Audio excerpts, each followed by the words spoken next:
Welcome to the Slop Temple. We pray this video helps. In this video, I will explain how to get your glider in Tears of the Kingdom. First, you must begin your journey on the Great Sky Island.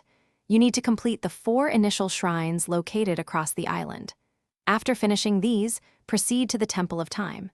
Interact with the large doors there to advance the main story. This crucial first step sets you on the path to acquiring this essential tool for exploration.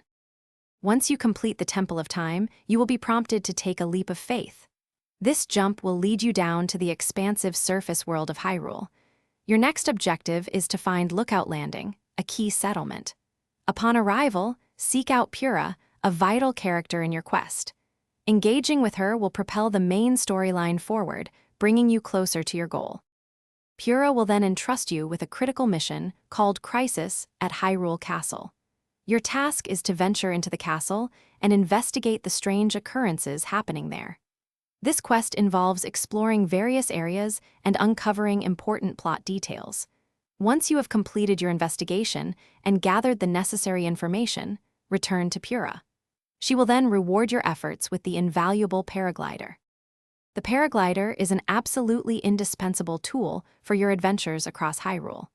It enables you to safely descend from towering sky islands and high cliffs without taking any fall damage. This item is crucial for exploring the expansive open world, allowing you to traverse vast distances quickly and efficiently. Mastering its use will significantly enhance your ability to navigate the diverse landscapes of the kingdom. Thanks for watching. Consider subscribing if we helped you.